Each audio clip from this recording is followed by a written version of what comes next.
I'm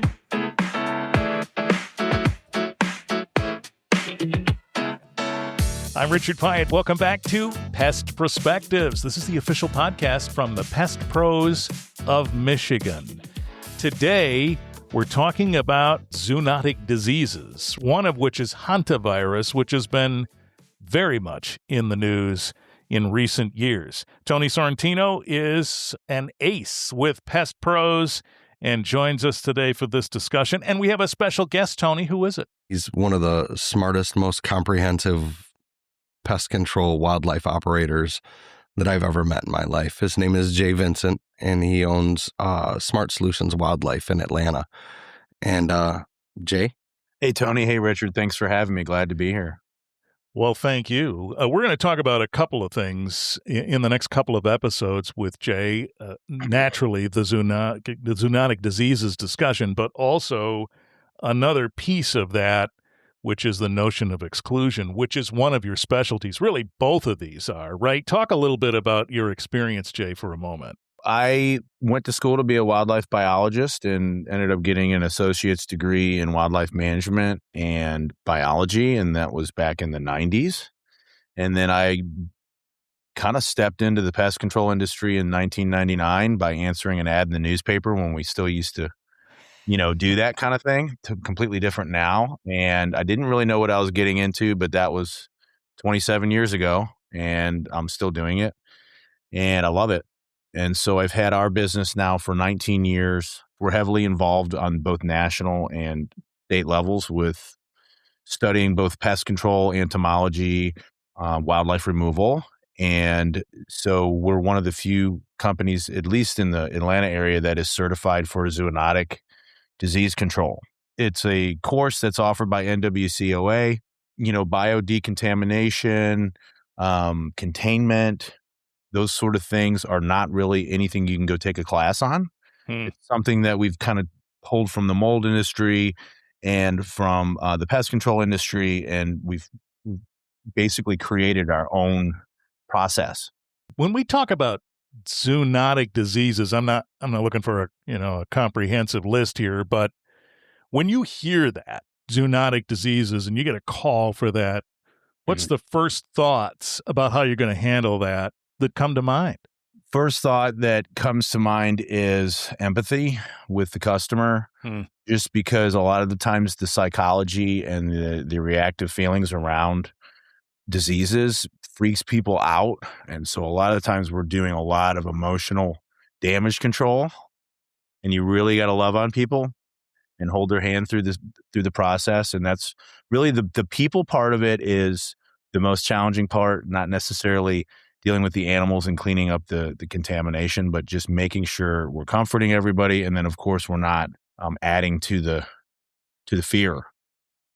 Tony, you probably encounter that too, right? You have people who call you and say, we've got a disease problem here, are scared.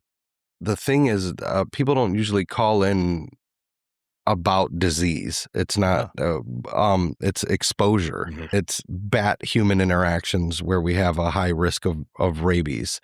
Or if we have a maternal colony of bats living in the attic, we have a higher instance of accumulated guano in the attic space, and that can lead to histoplasmosis, which is a zoonotic disease. Raccoons and Balassacaris procyonis, it's a raccoon roundworm. There's a real threat from wildlife and humans cohabitating. That's why comprehensive evaluation is so important. When I'm hearing noises in the attic, getting to the bottom of that is positive identification, and then figuring out what's been happening for how long and what we can do to help remediate, control the situation.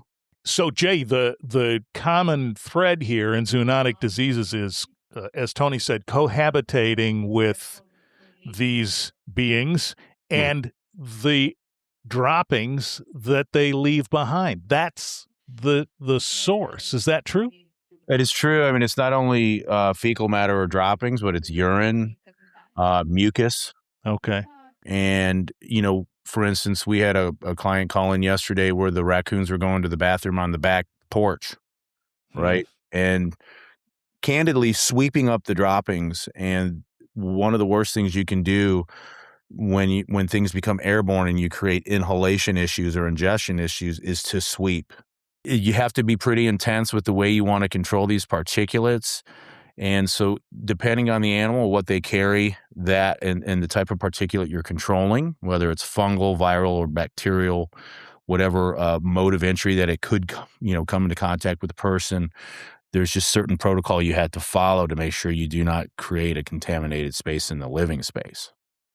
The sweeping thing creates I was going to say a terrific image, but you know what I mean? A good example in one's mind about how this spreads. Anyone knows when you just sweep up dirt and dust, it goes into the air. And I would venture to say most of us don't hold our breath when we're doing that. Probably isn't effective anyway, but you get the point. It spreads in the air. This is the same thing, but at a higher level in terms of threat. Mm-hmm. Absolutely. And most of the times when people are doing things like that, they have good intentions, but not properly cleaning and inhaling and ingesting particulates is the way that a lot of this stuff happens. Yeah. And you probably get the call after somebody's sick. I would say maybe some of the time at least. Is that true? We have had clients that have had histoplasmosis and feel that the exposure due to the bat guano was the issue. The challenge a lot of the times with some of these diseases is they will prey on a poor immune system. So you could actually have the virus and it won't show up till years later, till your immune system, lets you know. It can hide. It can hide. Yeah. Oh my goodness. Okay. Let's talk about Hantavirus for a second, just because it's been in the news so much. Gene Hackman's wife, right? And then a cruise ship situation. This is in this category because, as I understand it, this is rodent droppings from which a person can become ill. Is that true, Jay? Yeah, it can get communicated through inhalation of dropping particulates and also crystallized urine, which a lot of the times when you have deer mice, which is one of the main carriers, they leave droplets of urine everywhere. That's how they follow their trails. And so if you get into a really dry environment where it's literally evaporating and crystallizing, and you have a heavy infestation in a ceiling or a wall, just simply walking down the hallway and breathing, you can contract the virus. So, Tony, I imagine you've seen this too, where stories like the Hantavirus thing permeate in the media and you start getting calls, or at least you might have gotten a call anyway about mice, let's say, or some other kind of rodent, but now the fear is amped. Is that true? Yeah, absolutely. We saw after Gene Hackman and his wife were affected by Hantavirus, that's the same situation that Jay was just talking about, where she was by all reports that I read online, she was cleaning up rodent fecal matter and a dry climate, so it could have been crystallized urine as well. That situation in particular was disturbing. We had a higher awareness of rodent activity, people noticing more, seeing more, and then wanting to do something, take definitive action.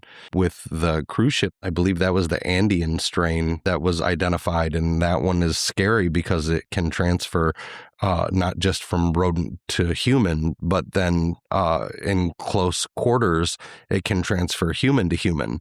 It preys on a weaker immune system. And so, aged adults and infants are going to be more susceptible, as well as anybody with a compromised immune system. Yeah. So, again, being aware of your surroundings, what's going on around me, what's going on in my home, there's a risk for exposure.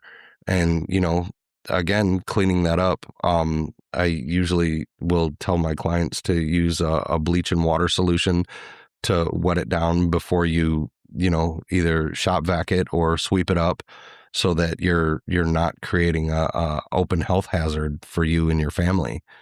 Jay, you probably heard the same kind of effects, right? People hear this and now their anxiety is elevated some, and you're going to get a call maybe sooner than you might have already. Absolutely. We've had a pretty decent influx of proper restoration and remediation sanitation calls. And, clients like to be proactive, and we always try to help give people tips and stuff. But my best tip is just, is it really worth it to expose yourself? My suggestion would be to have us come over or call a professional. Yeah. And is there anything else you would say to the average consumer about zoonotic diseases in our last moments here in this episode? Is there anything else you'd recommend to them in terms of how to handle it, maybe before a professional like you gets there? Do they have to leave? What are these last few thoughts? I always suggest to call a professional, but if they get in the living space, that is a concern. I would suggest that you call a professional to find out at least what the proper protocol would be. And, we've got different modes of entry. We've got mucous membranes like ocular, so your eyes can become an issue and you can have entry through that.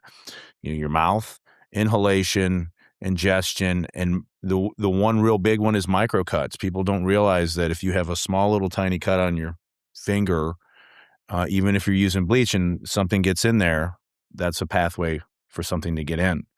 So yeah, it's just a lot. I mean, we dress up in spacesuits when we clean. You know what I mean? So unless you got a spacesuit, I would suggest don't do it.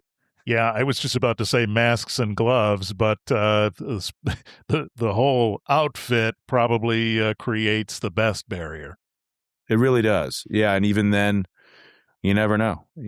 So we deal with this every day. We carry around cards all of our technicians carry around cards in their pockets in case we ever have to go be treated, that were directed to give to the doctors, so they know that we possibly may have a zoonosis, because zoonosis they will mimic other sicknesses. It will mock the flu. It'll mock a cold at first, and then all of a sudden, you could get meningitis, you could get severe issues, that stem from that. Anything you want to add, Tony, about what folks should know about this? Yeah. If a client suspects any type of wildlife issue in the attic, I would have a professional come out. Proper PPE when entering an attic space or a crawl space. I can't stress the necessity for a full face respirator. I beg people, don't go up in the attic. I know it's a serious issue right now, but let us come out and address this and see what we can do about it, how we can find a solution for this. All right. This is good information to know about zoonotic diseases. Jay Vincent, Smart Solutions of Atlanta, Tony Sorrentino, Pest Pros of Michigan. Thank you both. It's a Thanks, pleasure. Richard.